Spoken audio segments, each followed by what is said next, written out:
y que abran todos su Biblia en el libro de Romanos. Libro de Romanos y capítulo 10.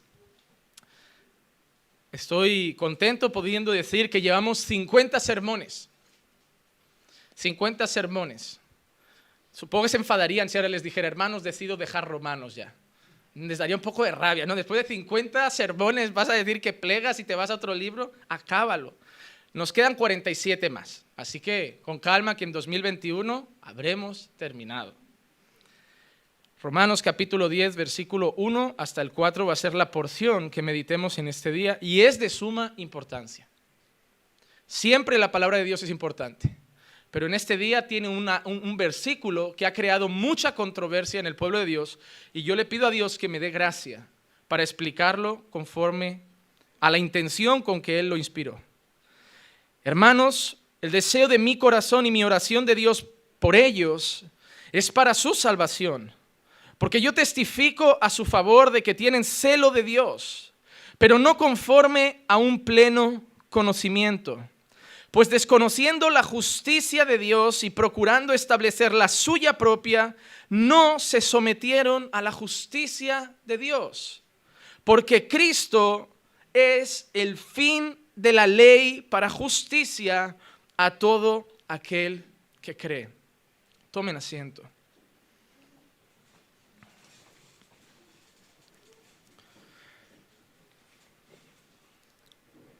El versículo en el que yo me voy a centrar en esta mañana es concretamente el 4, pero llegaremos despacio a ese momento. Nos centraremos en su mayoría del tiempo en ese texto, en esa frase, porque Cristo es el fin de la ley.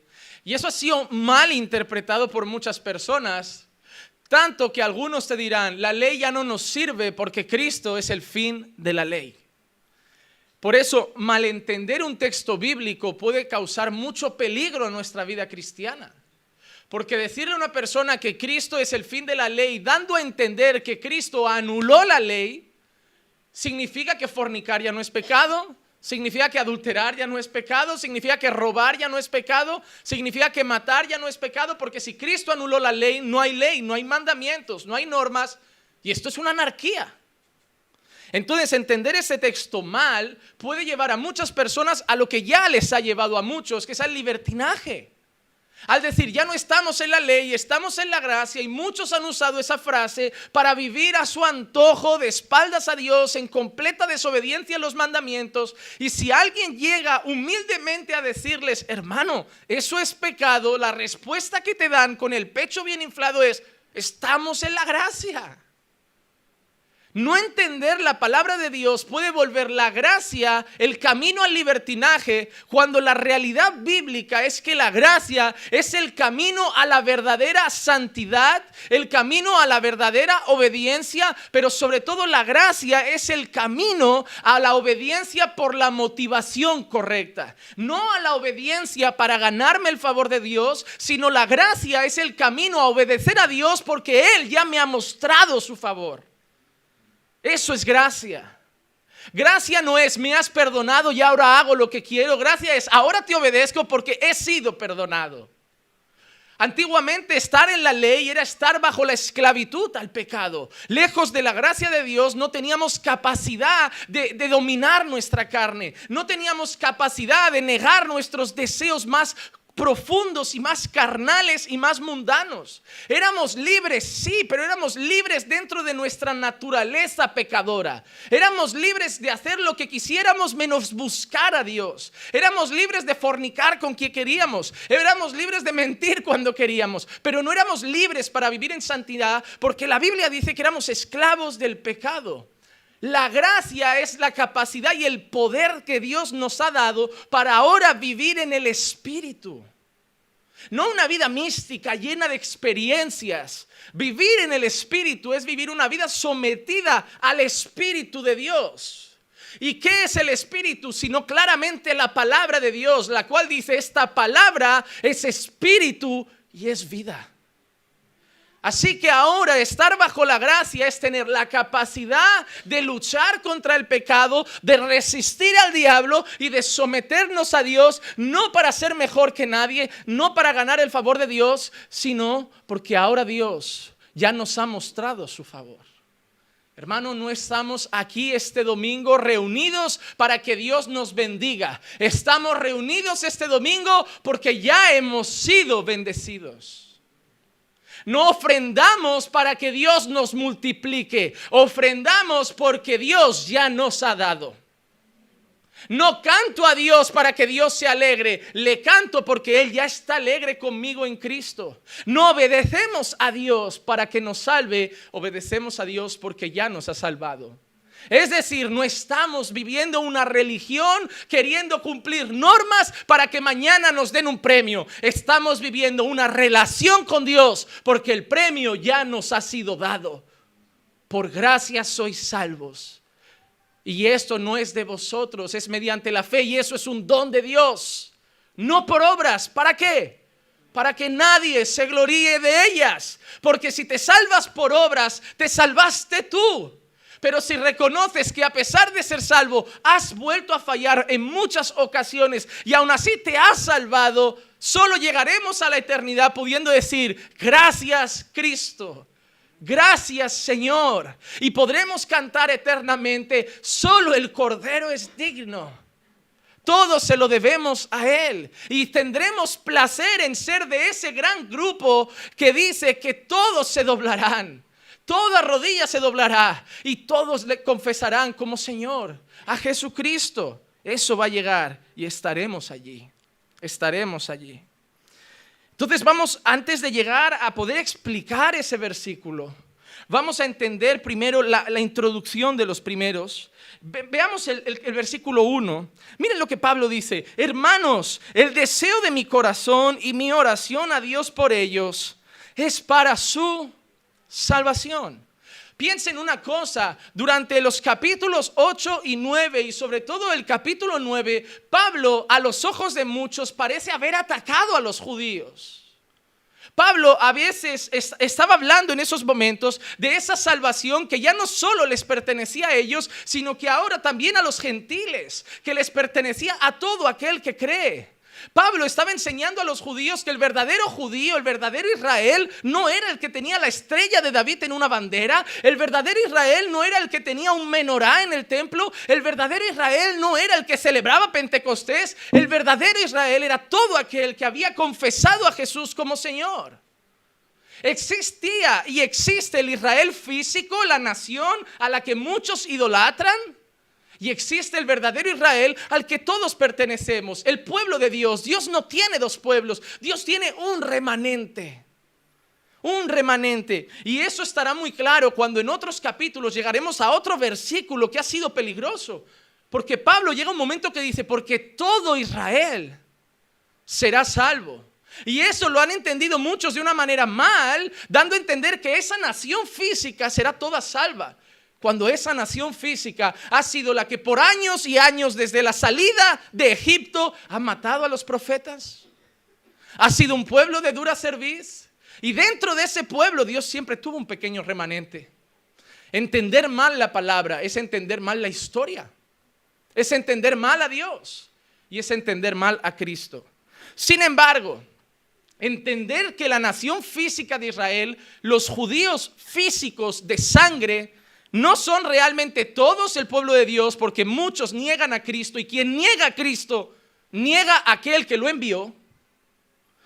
Hermano, yo no puedo llamar a un judío que dice que Jesús no es el Mesías hermano, porque la palabra dice que quien niega al Hijo niega a aquel que lo envió. Y quien niega a Jesús, quien dice que no es el Mesías, quien dice que no es el Señor, no es mi hermano. No es mi hermano. Sin embargo, si un judío que vive en Jerusalén, que come pan sin levadura, aparte de eso, reconoce que Jesús es el Mesías y que ahora solamente será justificado por gracia mediante la fe, es mi hermano. Tampoco le voy a obligar ahora a comer cerdo. Tampoco le voy a obligar ahora a comer pan con levadura. Tampoco le voy a decir que ahora eche a la basura su cultura y tradición. Porque la salvación no va a ser por lo que coma, sino por confesar a Jesús como el Señor. Y eso es algo que veremos en el próximo sermón de Romanos, donde responderemos a la pregunta que muchos se han hecho: ¿cómo ser salvo?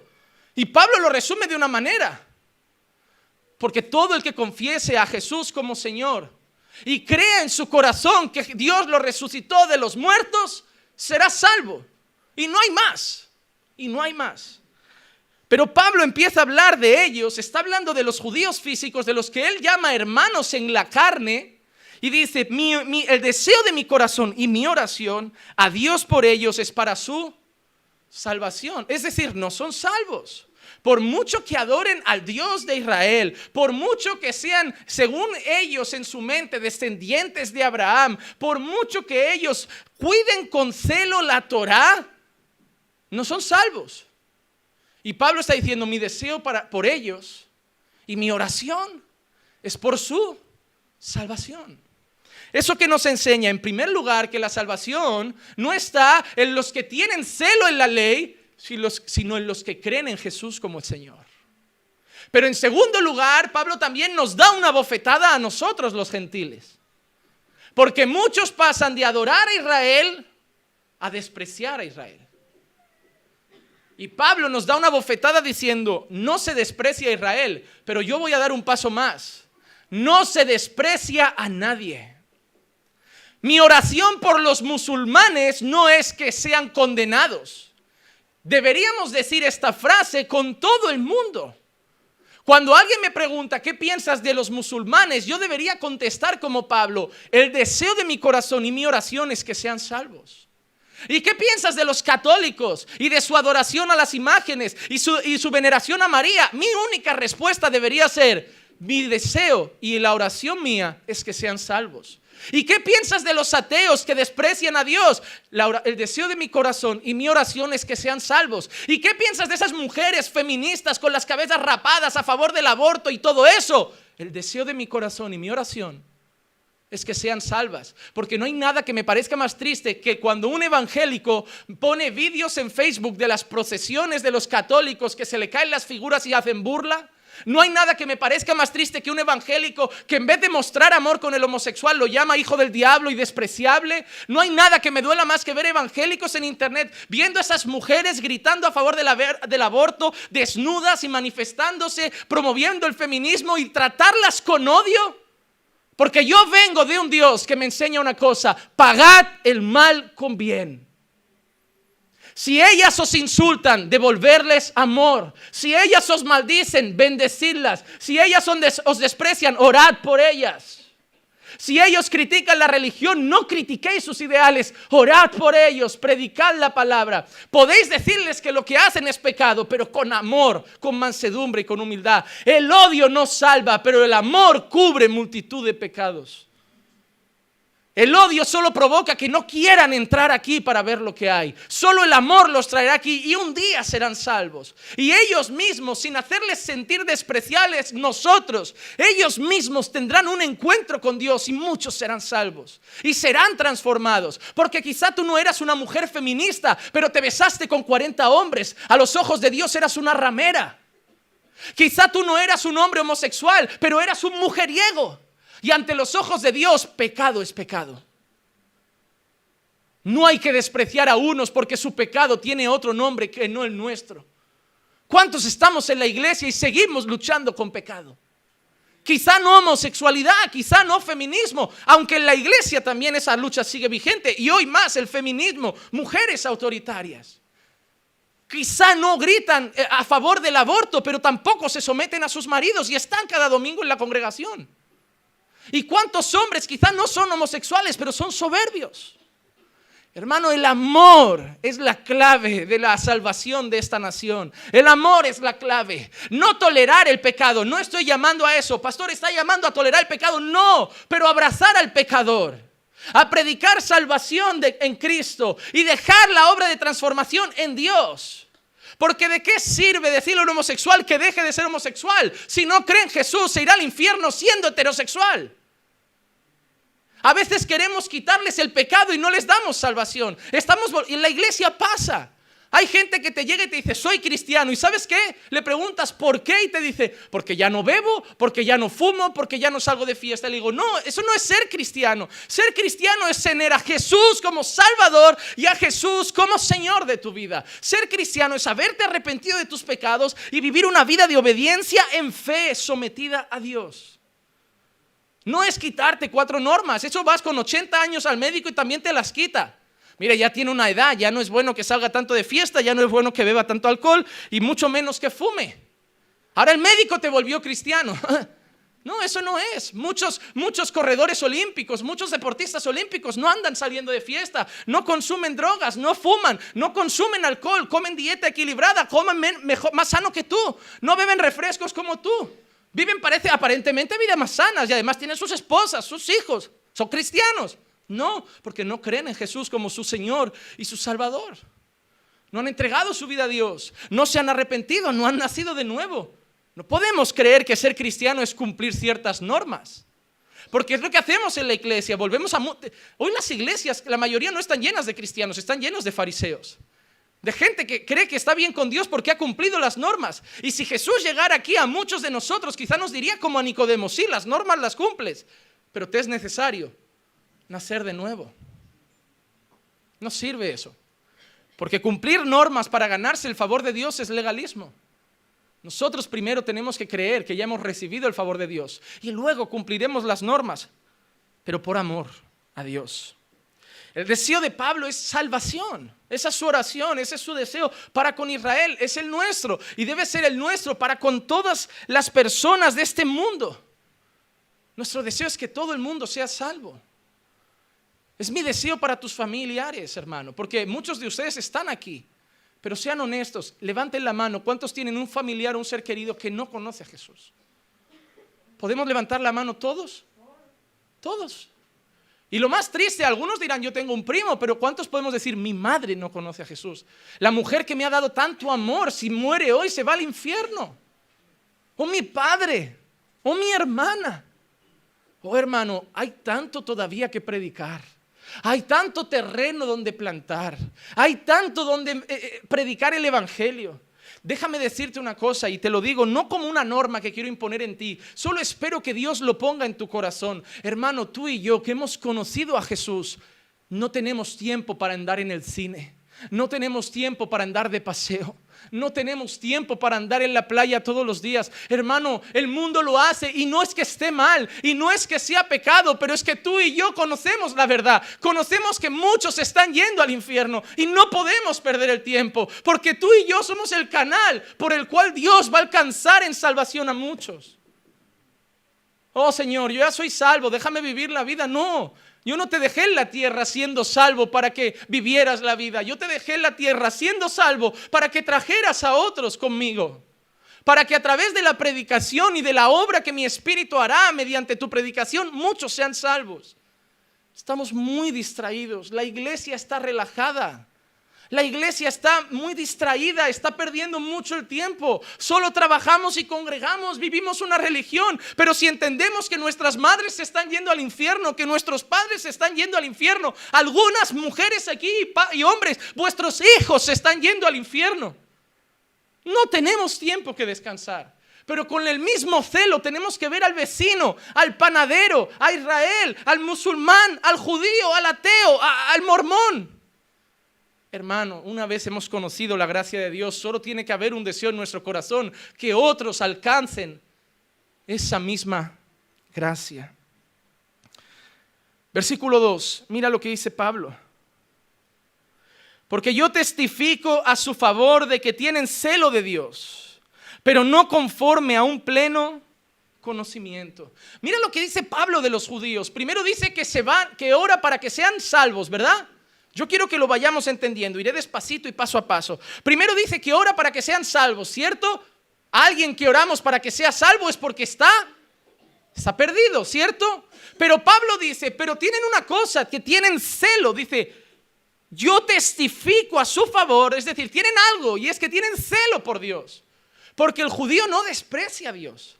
Al contrario, tanto en esa época como en la nuestra, el judío tiene celo por Dios. Él se cuida. Hoy estábamos escuchando un sermón de Sugel Michelem por la mañana donde él explicaba un dato muy curioso. Hay insectos que son impuros para el judío. Por ejemplo, un mosquito es un animal impuro.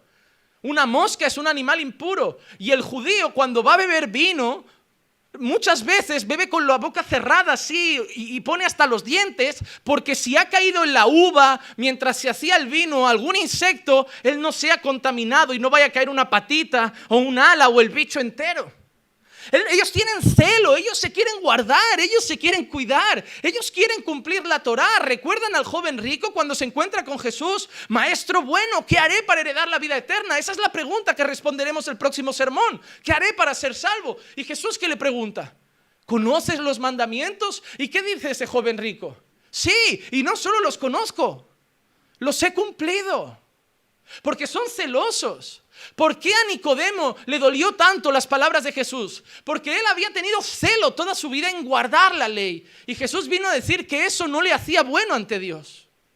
Porque Pablo, tenemos que entender que los primeros 3 capítulos de Romanos ha dicho una cosa, y es que todos pecaron y todos están destituidos de la gloria de Dios. Que por mucho celo que tengan, hay pecado en ellos. Que nadie es perfecto. El propio apóstol Santiago dice que el que incumple un mandamiento los incumple todos, y nadie ha cumplido todos. Entonces, pero Pablo dice eso, ellos tienen celo de Dios. Tienen celo, pero da un dato.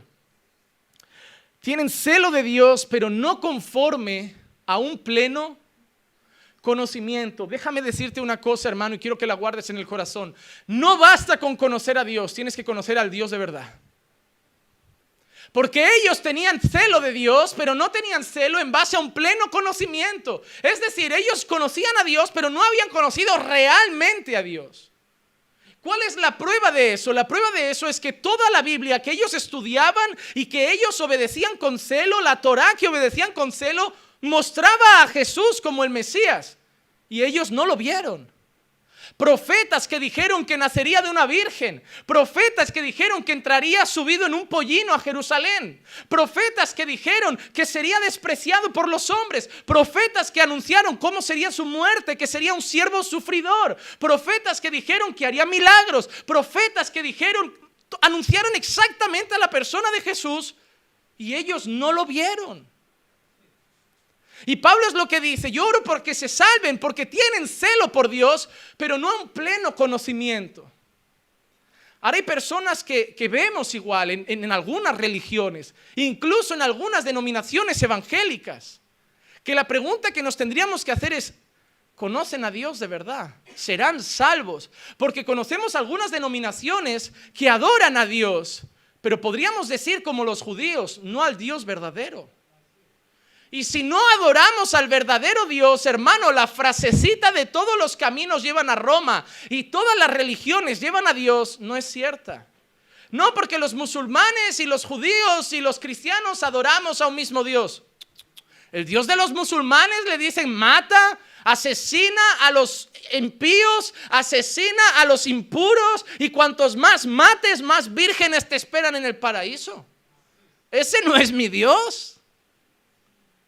Ese no es mi Dios, el Dios de los judíos. Para ellos somos perros los gentiles. Ellos son perros, ellos son despreciables. No comas en su mesa, no toques su plato, no camines a su lado. El Dios de los cristianos no es así. El Dios de los cristianos, que dice: ama a tu enemigo, bendice al que te maldice, ora por el que te persigue. El Dios de ellos dice: mátalo para hacerme fiel. El nuestro dice: no hay mayor amor que este, que uno dé su vida por sus amigos. El Dios de ellos dice: mata al infiel. El nuestro dice: si hace falta, muere, déjate matar. El Dios nuestro nunca manda matar. El nuestro dice: pon la otra mejilla. El Dios de ellos dice: ellos allí, nosotros allí. El nuestro dice: paga el mal con bien. Ámalos a todos. No podemos decir que adoramos al mismo Dios, y no podemos decir que todas las religiones adoran al mismo Dios. Igual que no todos los caminos llevan a Roma. Solo hay un camino, solo hay una verdad, y solo hay una vida, y es Jesucristo. Pastor, ¿los judíos se salvarán por cumplir la ley? No. Solo en Cristo hay salvación. Los judíos se salvarán no si cumplen la ley, los judíos se salvarán si reconocen que son pecadores como nosotros y que necesitan depositar toda su fe en Jesús como su Señor y Salvador. Reconocer que aquel que ellos pudieron ver, que su nación pudo tocar sus pies, que su nación pudo verle hacer milagros, era realmente el Mesías. Y no solamente el Mesías, sino el Dios encarnado. Porque en el principio era el Verbo, y el Verbo era con Dios, y el Verbo era Dios. Y no como la Biblia de los testigos de Jehová, que dice, y el Verbo era un Dios, y te lo ponen con D minúscula y como si hubieran 2000. No, el Verbo era Dios. Y ese Verbo se hizo carne, y nosotros vimos su gloria. Era Dios encarnado, era Dios visitando a la humanidad. Y por eso Pablo dice, ellos no tienen pleno conocimiento de Dios, porque pudieron tocarlo, pudieron verlo, pudieron tener al Mesías entre sus brazos, y lo único que dijeron es, crucifícalo, ese no es nuestro Mesías. Y quien niega a Jesús, niega al Padre que lo envió, y por tanto no es salvo. ¿Por qué? ¿Por qué no alcanzaron un pleno conocimiento de Dios? Mira lo que dice el versículo 3. Pues desconociendo la justicia de Dios, procuraron establecer la suya propia. No se sometieron a la justicia de Dios. Pues desconociendo la justicia de Dios y procurando establecer la suya propia, no se sometieron a la justicia de Dios. Es decir, y yo te lo voy a explicar todo, porque si hay algo que a mí me gusta es decir las cosas sin rodeos y claras. A mí alguien me dijo una vez una frase que me impacta. Me dice, Juanma, la iglesia no necesita palabras técnicas, la iglesia no necesita palabras raras que no entienden. El culto de domingo no hay que hablar ni de homilética, ni de exegesis, ni cosas que la gente parece que estás hablando en lenguas extrañas o en chino. La iglesia necesita cosas claras. El sermón de domingo lo tiene que entender el que fue a la universidad y el que no fue a la escuela. El sermón de domingo lo tiene que entender el anciano y el adolescente. Así que predica claro. Y si no quedas muy técnico y profesional, no pasa nada. Ya irán otros a las universidades. Tú predica al pueblo. Y lo aprendí a hacer de esta manera. Así que vamos a ver lo que dice el versículo 3 de una manera sencilla. Desconociendo la justicia de Dios y procurando establecer la suya propia, no se sometieron a la justicia de Dios. ¿Saben lo que significa? Lo que significa ese texto es esto, es sencillo. Es que toda la Biblia, desde el Antiguo Testamento, Dios enseñó al judío que se tendrían que salvar a través del Mesías. Toda la Biblia, la salvación ha sido por fe. Por gracia mediante la fe. Pruebas evidentes. Prueba número 1. Un hombre conforme al corazón de Dios. ¿Qué nombre les viene a la cabeza? David. ¿Creen que se salvó por la obediencia? Un hombre que traicionó a un soldado que lo amaba y defendía la patria acostándose con su esposa. Que mandó a ese hombre a morir a primera línea de batalla. ¿Ese hombre creen que se salvó por obedecer?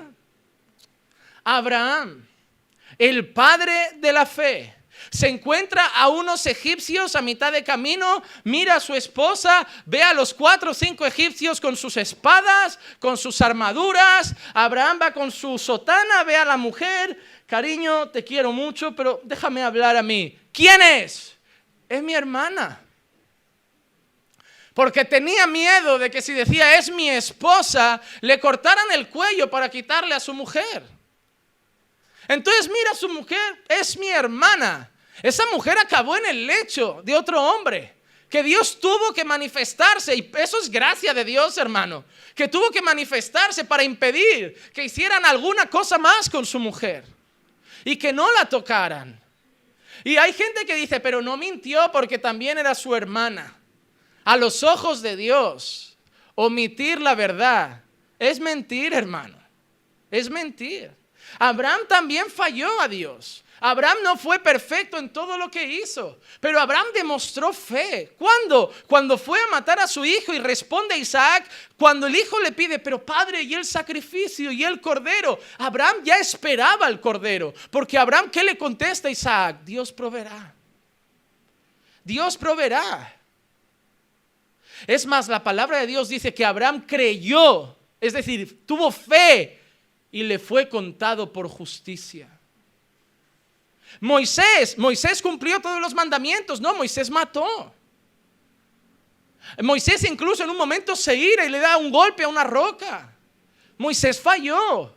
Sansón, un gran juez que se fue con rameras, que cometió el pecado del yugo desigual, que traicionó a Dios yendo detrás de vicios y carne. No, el apóstol Pablo fue un asesino. Incluso después también falló, porque Pablo decía: lo que quiero hacer no lo hago, y lo que no quiero hacer lo termino haciendo. Es decir, Pablo cometía errores. No, el apóstol Pedro también falló. No, el apóstol Juan también falló. No, todos fallaron.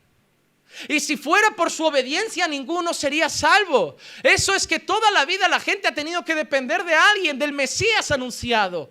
Y la salvación siempre ha sido por gracia mediante la fe. Ellos no tenían a Jesús hecho carne en el Antiguo Testamento, pero ellos ya creían en el Mesías que había sido anunciado. Ya, pero ¿cómo pudo creer a Abraham? ¿Cómo pudieron creer los primeros? A lo mejor antes de la ley en el Mesías. Es que el Mesías no está anunciado en la ley solamente. El Mesías está anunciado en Génesis. Está anunciado en Génesis. ¿O no recuerdan aquel texto donde dice: la serpiente, ella herirá su calcañar? Pero ¿qué dice? Yo pondré enemistad entre ti y la simiente de esta mujer. La serpiente le herirá el calcañar, pero la simiente le pisará la cabeza. ¿Quién era la serpiente sino el diablo? ¿Y quién era la simiente que un día en aquella cruz pisaría la cabeza del diablo, resucitando al tercer día? Toda la vida esperaron a la simiente de aquella mujer que un día pisaría la cabeza de la serpiente. Todo el mundo fue salvo por gracia, poniendo su fe en el Mesías. Sin embargo, los judíos dice que no quisieron esa justicia que era por la fe, que es la justicia de Dios, y establecieron la suya propia. ¿Qué significa esto? Que ahora los judíos dijeron: bueno, mientras el Mesías no viene, nos salvaremos a nuestro modo. ¿Y cuál será? Vivir una vida perfecta. Y el que viva la vida perfecta, pues entonces será salvo. Hermano, ¿tú sabías que hasta hoy los rabinos pelean sobre cómo llevar a cabo el día de sábado, el día de reposo? Que discuten entre ellos. Por ejemplo, la norma actual dice que solo pueden dar 1999 pasos. Que si llegan a 2000 ya han roto el día de reposo. Porque 2000 pasos se considera viaje. Tanto es que la propia Biblia a veces habla de distancia, como diciendo: estaban a un día de reposo. Porque se consideraba una distancia. No, eso ya es viaje. ¿Sabes que hasta hoy dicen cuánto peso puede cargar? Imagínate que van a hacer la compra y te dice hoy es sábado, deja una bolsa, que hasta 3 bolsas se pueden cargar, 4 ya es esfuerzo. ¿Has visto a dónde han llegado la necedad de los hombres?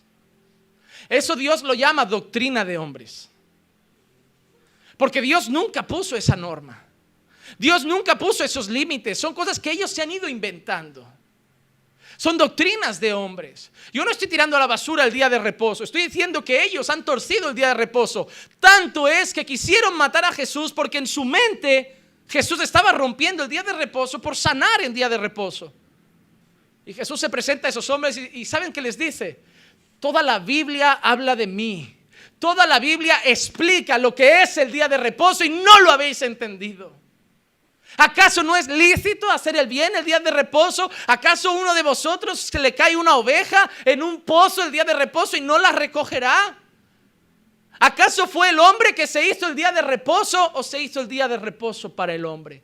Porque ahora vivís vosotros sometidos al día de reposo, pero fue el día de reposo que se hizo para vosotros. El día de reposo no fue una norma para someteros, fue un regalo de Dios para daros descanso. ¿Cuál es la esencia del día de reposo? 6 días trabajarás y 1 se lo darás al Señor. Pararás tus actividades físicas, pararás tu tiempo de trabajo y te entregarás al descanso y a la búsqueda en adoración a Dios. Y ahora solo lo ven como norma. Ay, tengo que cumplir el día de reposo. Es un regalo. Es una bendición que Dios nos dio incluso antes de la ley. Fue una religión, una bendición. Cuando tú ves el día de reposo como una norma y un castigo, ya no lo has entendido. Y sobre todas las cosas, Jesús se levanta y les dice, y lo más importante, Yo soy el Señor del día de reposo.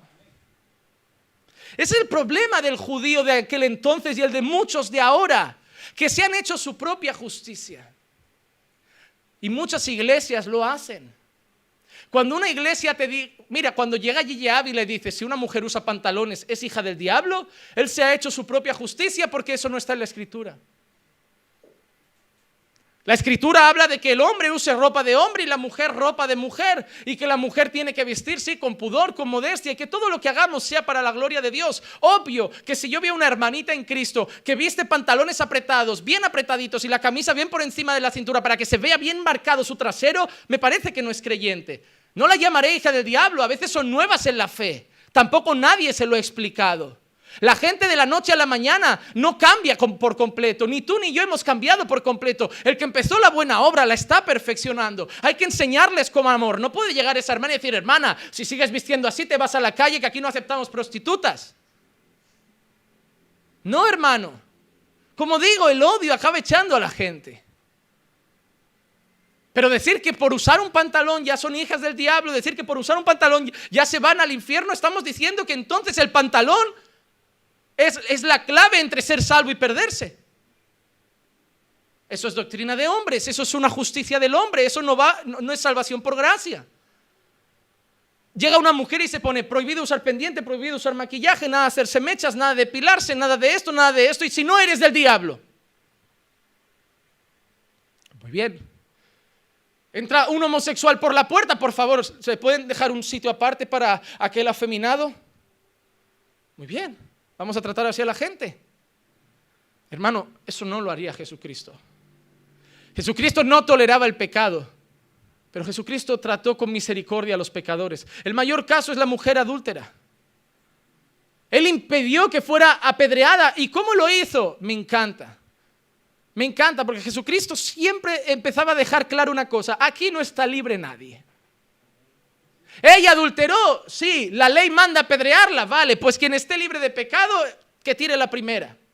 Porque si tiráis esta piedra, vamos a empezar a hablar del pecado de cada uno y ir cogiendo piedras, que hoy aquí se van a quedar de pie muy pocos.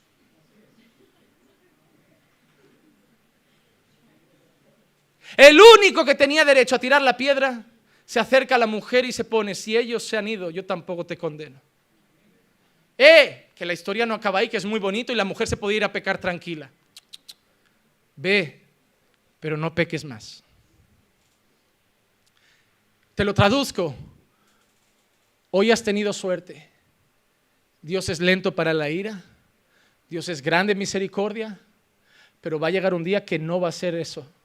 Y si no te arrepientes, y si no cambias tu historia, un día estarás delante de Él y las piedras habrán sido tu menor problema.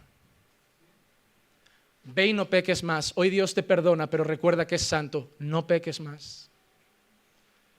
Al pecador hay que tratarlo como Jesús lo trataba, no tolerando el pecado, pero tratándolo con amor y gracia. ¿Por qué? Primera cosa, porque así nos trata Dios a nosotros. Pero yo aprendí algo, hermano. No puedo pedirle a alguien que no tiene amor que ame. No puedo pedirle a alguien que no tiene misericordia que sea misericordioso. No puedo pedirle a alguien que no ha recibido gracia que dé gracia, porque el hombre solo puede dar lo que tiene. Por eso hay gente en la iglesia que no ama a todos. Por eso hay gente en la iglesia que no muestra gracia y no muestra misericordia, que solo odia, que solo tiene rencor, porque no lo ha recibido tampoco de Dios. Y solo podemos dar lo que tenemos en nuestro corazón.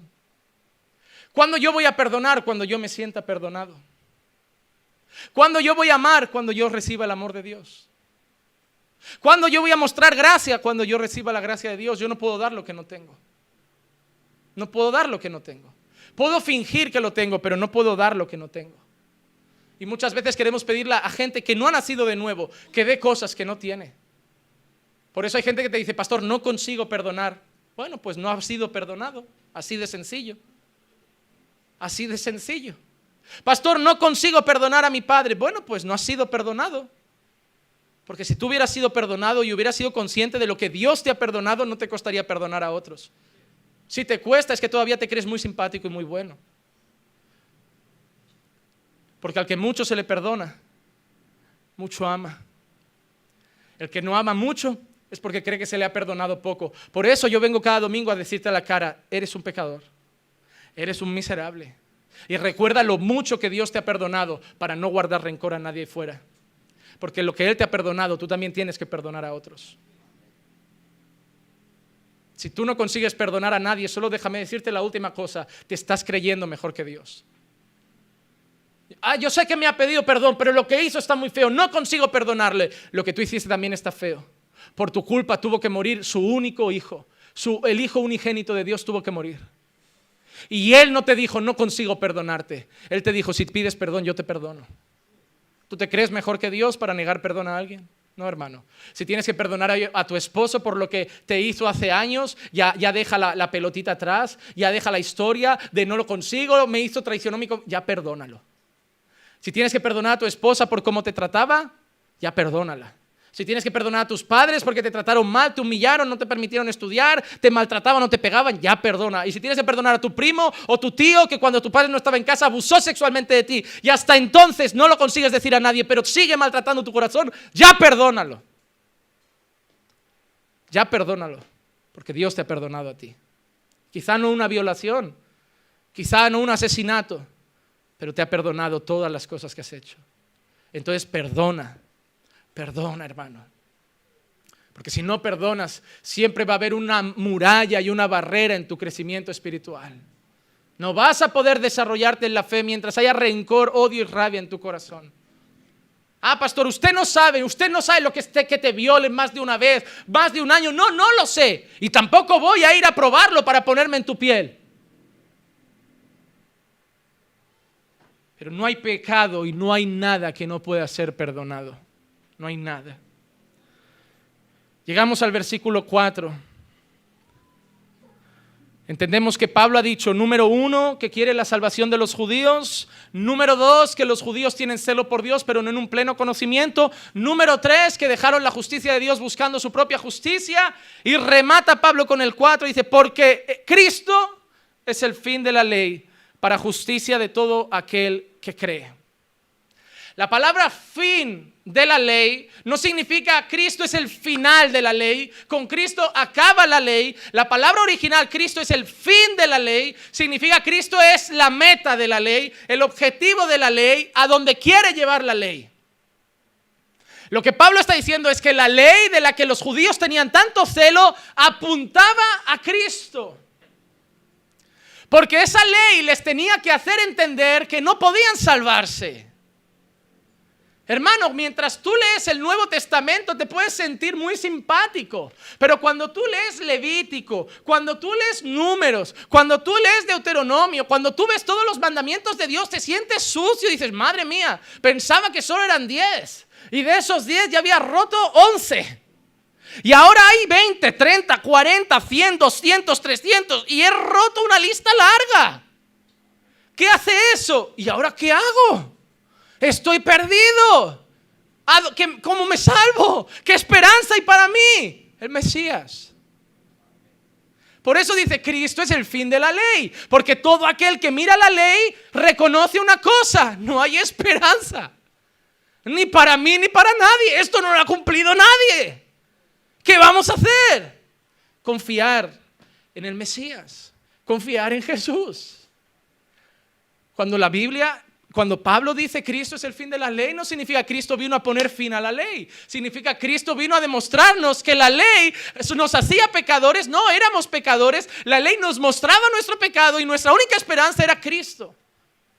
Cristo es el fin de la ley, significa Cristo es la única solución para aquellos que no pueden cumplir la ley. Porque, hermano, aunque con celo y con cariño queramos obedecer a Dios todos los días, vamos a ser sinceros. ¿Cuántos de aquí queréis vivir una vida de obediencia a Dios? Yo quiero, tú quieres. Pero vamos a ser sinceros.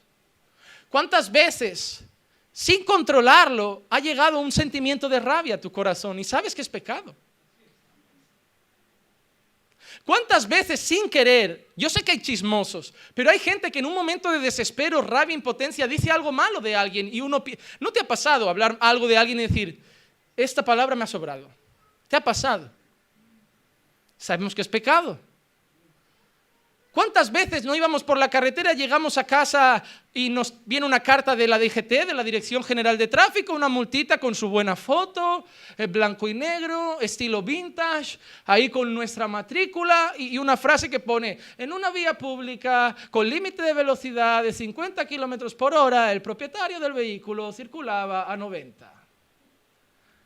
Eso es pecado. Eso es pecado. ¿Cuántas veces el mecánico no te ha dicho sin que, bueno, yo te cobro, pero no te cobro el IVA? Eso es pecado. ¿Cuántas veces llamó Yastel mientras estabas trabajando, conduciendo o en casa, en tu momento de descanso, echándote la siesta? Porque los tíos no llaman a las 7 de la tarde y no llaman a las 10 de la mañana, llaman a las 4.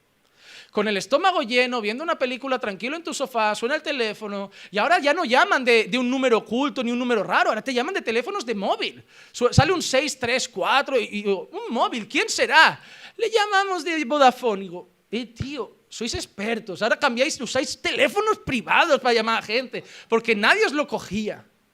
Y lo coges y ¿quién es? No, le llamo de Yastel, era porque como usted es cliente, si usted trae un amigo, le regalamos un móvil y 3 meses de cuota gratis. La respuesta: estás en el sofá, estás viendo la tele, estás descansando y tú le dices con un par de narices: disculpa, es que estoy reunido. Disculpa, es que ahora no me va bien. Disculpa, es que me pillas saliendo de casa y te cogen pijama, hermano. Te digo una cosa, eso es pecado. Llama a fulanito a casa y lo coge tu hijo pequeño. Mamá, es la tía Romilda. Dile que no estoy. Mamá dice que no está. Ahí era pecado y encima Dios te ha hecho pasar vergüenza. Es pecado. Y lo más triste, que de una forma despiadada has puesto a pecar a tu hijo. Que ya te tendría que dar vergüenza mentir, pero hacer que mienta a tu hijo, peor. Al final, hermano, esas cosas nos han pasado a más de uno. Sencillo, ha pasado una mujer muy ligerita de ropa, en pleno agosto, tú conduciendo tu coche, volviendo a casa, te paras en su semáforo y pasan las jovencitas.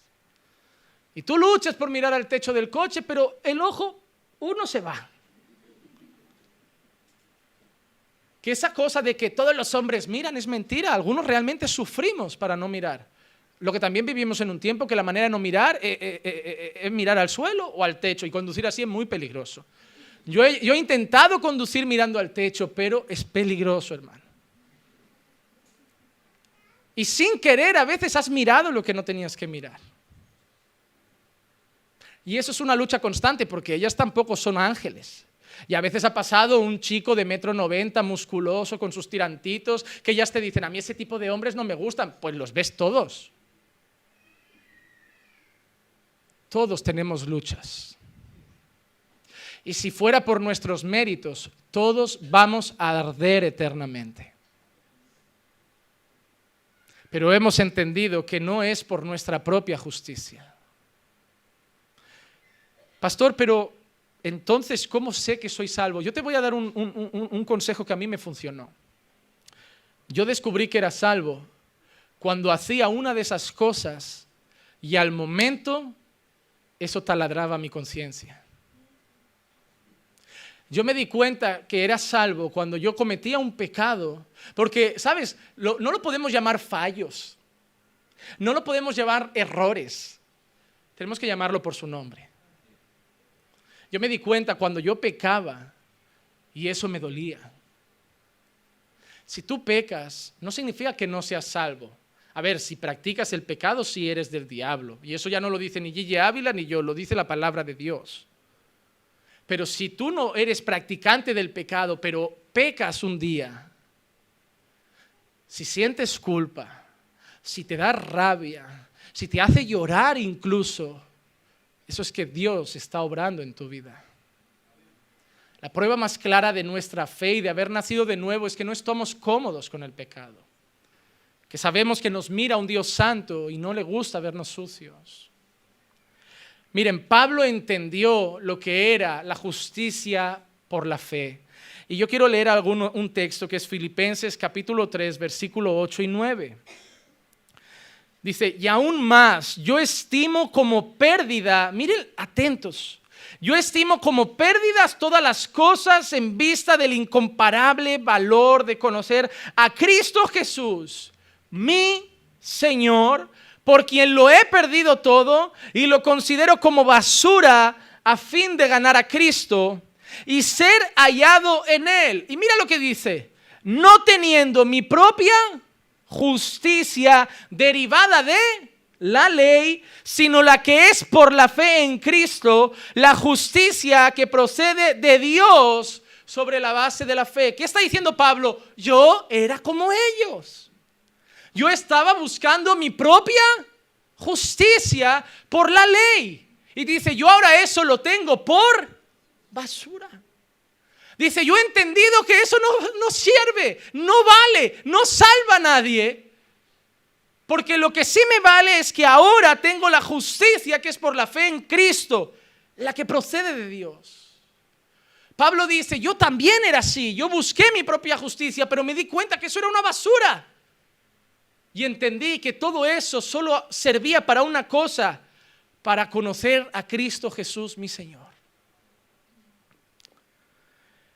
Yo quiero terminar con unas preguntas claras en cuanto a la ley, para acabar de dejar claro el versículo que dice Cristo es el fin de la ley. Espero sobre todo los visitantes que se estén edificando, no les esté cayendo muy pesado el sermón. Hoy es suave, ¿eh? Primera cosa que tenemos que preguntar, ¿acaso Pablo está diciendo que Jesús anuló la ley? La respuesta es clara, no. Miren, Romanos 3:31 dice, ¿anulamos entonces la ley por medio de la fe? Pablo está diciendo, entonces ahora que tenemos la fe, ¿anulamos la ley? La respuesta de Pablo directamente es ningún modo, al contrario, confirmamos la ley. Pablo dice, Jesús no vino a acabar con la ley, Jesús vino a confirmar la ley y sobre todo a confirmar el propósito de la ley. Al contrario, la fe nos enseña que Jesús es necesario, imprescindible. La ley nos lleva a Jesús. Romanos 7:12. Así que la ley es santa, el mandamiento es santo, es justo y es bueno. ¿La ley es mala? No, es santa, es justo y es bueno. Los que no son ni santos, ni justos, ni buenos, somos nosotros. La ley no es mala. Tú y yo decimos, ay, la ley es pesada, la ley es difícil. A Cristo no le costó obedecerla. Yo no me imagino a Cristo, oh Padre, mátame ya, no, porque no aguanto más obedeciendo, qué difícil. No, Cristo es la prueba de que un ser santo siente deleite en obedecer la ley de Dios y no le cuesta. A nosotros nos cuesta y eso es la prueba de los sucios que somos. Amar a nuestros enemigos.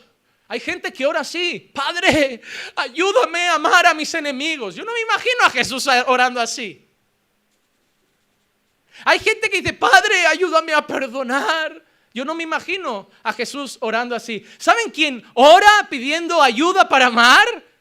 El que no ama. ¿Sabes quién ora pidiendo ayuda para perdonar? El orgullo, el soberbio, el malvado. Hermano, tú y yo le pedimos ayuda a Dios para amar, ayuda a Dios para perdonar, ayuda a Dios para tener paz. Cuando viene un problema grande a nuestra casa y nosotros le decimos a Dios, ayúdame a tener paz, ¿quién pide eso? El incrédulo. Porque el que tiene fe en el Dios Todopoderoso está tranquilo en medio de cualquier problema. ¿Sabes por qué tú y yo tenemos que pedir paz en la tormenta? Porque se nos olvida que Dios es mayor que la tormenta. Es por falta de fe. La gente que tiene fe no es que cierre los ojos en los problemas, pero confía en la grandeza de Dios. Hermano, tú y yo somos capaces de decirle a alguien que tiene un problema, ten fe. No le digas a Dios cuán grandes son tus problemas. Dile a tus problemas cuán grande es Dios. Esas frases motivacionales que andan por Facebook las decimos, pero cuando llega el cáncer a tu casa, tú no te la dices. Tú pides, vamos a hacer una cadena de oración. No, hermano, ¿dónde está la fe cuando el problema llama a tu puerta? Es muy fácil decir al que han violado, perdona. Pero es muy fácil perdonar después que hayan violado a tu propia hija. ¿Por qué? Porque esa es la prueba, no de que la ley es mala, sino de que nosotros somos malos. Pero hay una esperanza, y es que un día tendremos un cuerpo glorificado. Y ahí no tendremos problema con el pecado. Al contrario. Segunda cosa, ¿qué significa el fin de la ley? El fin significa el objetivo, significa la meta. Y eso lo vemos en 1 de Timoteo 1:5. Dice, pero el propósito de nuestra instrucción es el amor nacido de un corazón puro, de una buena conciencia y de una fe sincera. El propósito es la misma palabra que se usa en el fin de la ley. Es la misma palabra, solo que las traducciones a veces las cambian, pero la palabra original en este versículo, el propósito, es la misma palabra original que Romanos dice el fin de la ley. Así que el fin de la ley no significa que se ha acabado, significa que la meta de la ley, el objetivo de la ley es llevar a Cristo. Tercera cosa, ¿acaso vino a acabar Jesús con la ley? No, Jesús vino a cumplir la ley. Mateo 5, 17 y 18. No penséis que he venido para abolir la ley o a los profetas. No he venido para abolir, sino que he venido para cumplir. Porque en verdad os digo que hasta que pasen el cielo y la tierra no se perderá ni la letra más pequeña ni una tilde de la ley hasta que todo se cumpla. Jesús ha dicho, la ley no se acabará hasta que todo se cumpla, hasta que los tiempos se acaben. Es decir, ¿la ley está vigente? Sí. Porque Jesús podría haber dicho, porque yo vine a cumplir la ley, la he cumplido, la olvidamos. No, Él dijo, no, yo vine a cumplir la ley porque ni una palabra, ni una tilde, nada pasará hasta que todo se cumpla. Jesús vino a completar la ley, a cumplir la ley, a mostrar la ley, a manifestar la ley. ¿La ley es mala? No. ¿Cómo sabes tú que fornicar está mal si no por la ley? ¿Cómo sabes tú que odiar está mal si no por la ley? ¿Cómo sabes tú que codiciar está mal si no por la ley? Entonces la ley es buena porque nos hace ver lo que es pecado. ¿Cómo sé yo cómo agradar a Dios? Mirando la ley, ¿verdad? Yo miro la ley, yo conozco el carácter de Dios, veo lo que le agrada a Dios y me ayuda a agradar a Dios. Romanos 7:7. ¿Qué diremos entonces? ¿Es pecado la ley? De ningún modo. Al contrario, yo no hubiera llegado a conocer el pecado si no hubiera sido medido, si no hubiera sido por medio de la ley, porque yo no hubiera sabido lo que es la codicia si la ley no hubiera dicho, no codiciarás. ¿Tú sabías que si llegas a una tribu caníbal y le dices, ¿eso es canibalismo? Te dice, ¿qué? ¿Comerme a mi primo? ¿Eso es canibalismo? ¿De dónde dice eso? No, pues en algún sitio, a mí me lo han enseñado. Pues aquí en mi tribu, si el primo se pone malo y vemos que ya no sirve para cazar, el primo va a la olla. Que llega un turista, va a la olla. Que llega un alemán, va a la olla. Que algún español quiere ir graciosito a visitar el Amazonas más profundo, va a la olla. Por eso te encuentras a las tribus caníbal con una gorra del Barça, con una riñonera del Madrid, con una camiseta de la selección española. Oye, ¿quién te lo ha traído? Vino un turista y nos quedamos con la camisa, porque al pollo hay que pelarlo antes de cocerlo. Es así. Ellos no saben que eso es canibalismo. Para ellos no están cometiendo ningún delito. Pero ¿cómo yo sé que es codicia eso? En la mente de muchos, adulterar solo es acostarse con otra mujer. Ahí es cuando te dices, yo no te he engañado, solo son mensajes. Yo no te he engañado, solo hemos quedado para tomar algo. Pero es cuando conoces la ley de Cristo que te dice, aquel que mira a una mujer para codiciarla, ya adulteró con ella. Si ya mirarla y codiciarla es adulterar, nadie se pone a mensajear si no ha habido codicia. Ahí te das cuenta que eres un adúltero y no lo sabías, ¿verdad? Hermano, la ley nos hace ver lo que es pecado para limpiarnos y poder agradar más a Dios, no buscando el favor de Dios, simplemente buscar agradarlo. Primera de Juan 3:4, todo el que practica el pecado practica también la infracción de la ley, pues el pecado es infracción de la ley. Dos cosas más y termino. ¿La ley es mala? No. ¿Por qué? Porque la ley también nos ayuda a imitar a Jesús. Todos decimos, hay que imitar a Cristo. Hay que amar como Jesús. Hay que abrazar como Jesús. Hay que ser misericordiosos como Jesús. Pero nadie dice hay que vivir una vida perfecta como Jesús. Solo quieren la cara dulce y bonita, pero no quieren la cara de la obediencia y el esfuerzo. Hermano, si tú dices hay que imitar a Jesús, es lo mejor que puedes decir. Pero imitar a Jesús también significa vivir una vida de obediencia. Porque Jesús es lo que hizo. La ley nos ayuda a imitar a Cristo. Porque si Cristo cumplió la ley, si yo obedezco la ley, imito a Cristo. Primera de Juan, capítulo 2, versículos 3 al 6. Y en esto sabemos que hemos llegado a conocerle si guardamos sus mandamientos. ¿Cómo sé que conozco a Cristo al que quiero imitar? Si guardo sus mandamientos. El que dice, yo he llegado a conocerle y no guarda sus mandamientos, es mentiroso y la verdad no está en él. Tú no eres quien para juzgarme. Yo a lo mejor no vivo en obediencia, sí. Yo vivo con mi novia, sí. Yo peco, sí. Yo tengo esta relación, pero tú no juzgas si yo conozco a Dios o no. Yo no. La palabra dice que el que no guarda sus mandamientos no lo conoce. Yo no, si es que yo no vengo a juzgarte. Es mi primo Juan, pero el apóstol no es, que se llama Juan, pero no es mi libro. Que a veces parece que leo Primera de Juan y creen que es una carta que yo he escrito. No, esto fue un apóstol. Y dijo que el que no guarda sus mandamientos y dice yo he llegado a conocerle es un mentiroso. Ahí llego yo y te digo, es mentiroso. Ay, no me juzgues. No, pues lee la Biblia. Dice, pero el que guarda su palabra, en él verdaderamente el amor de Dios se ha perfeccionado. En esto sabemos que estamos en él. El que dice que permanece en él debe andar como él anduvo.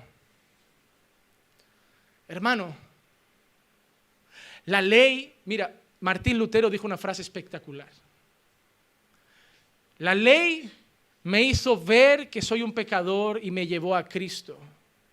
Y cuando conocí a Cristo, ahora por gracia, Cristo me devolvió a la ley. Hermano, la ley te hace ver que necesitas un Salvador. Y vas a Jesús, y Jesús te dice, yo soy tu única esperanza. Pero cuando dices, vale, pues me arrepiento y creo en ti, deposito mi fe en ti, ahora Jesús también te dice, pues ahora vuelve y obedece. Y ahí sí me equivoco, te perdono. Pero la obra que voy a empezar en ti la voy a perfeccionar. Hermano, si tu vida espiritual, si tu madurez espiritual y tu nivel de santidad es el mismo un año tras otro, alerta. Algo está mal. La prueba de que el Espíritu Santo está en tu corazón no son gritos, ni zapateos, ni cacareos, ni nada. La prueba de que el Espíritu Santo está en tu corazón es que cada día vas a ser un poco más santo. Más santo, más santo. Así que concluyo con que Jesús no vino a poner fin a la ley.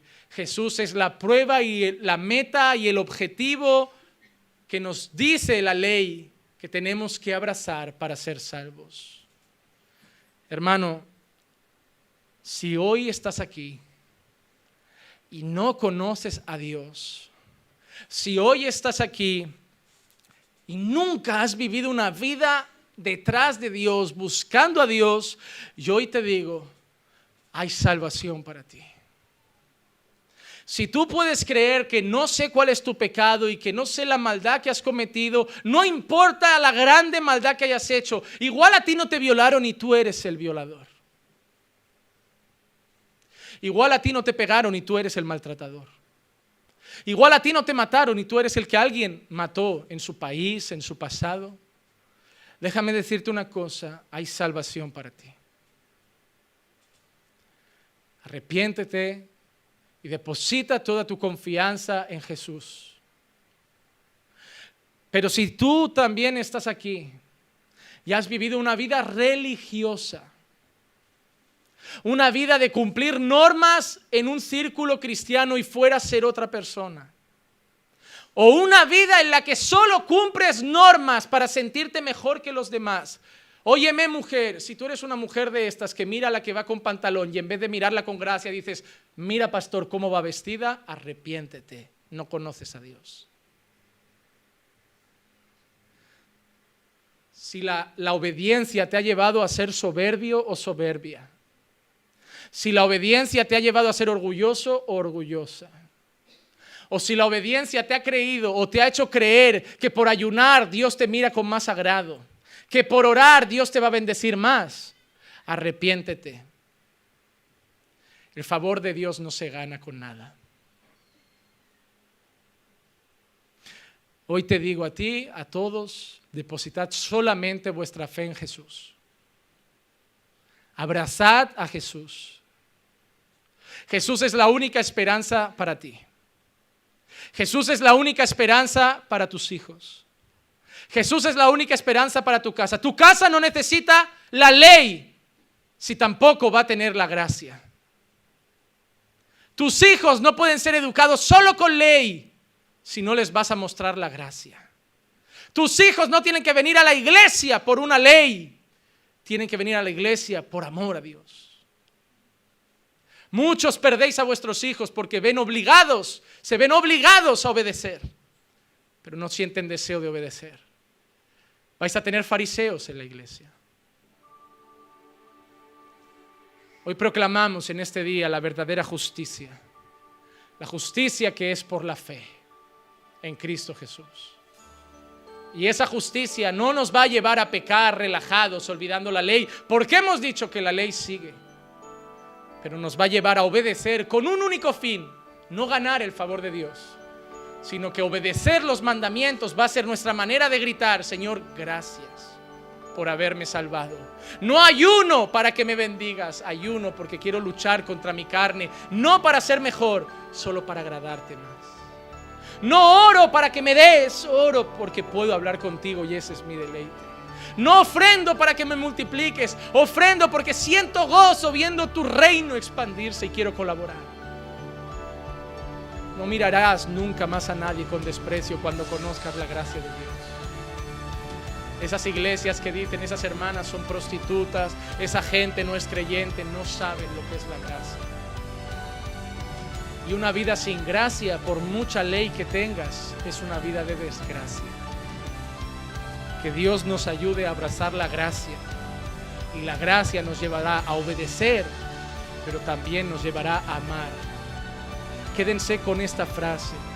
Frases de nuestro Señor y Salvador Jesucristo.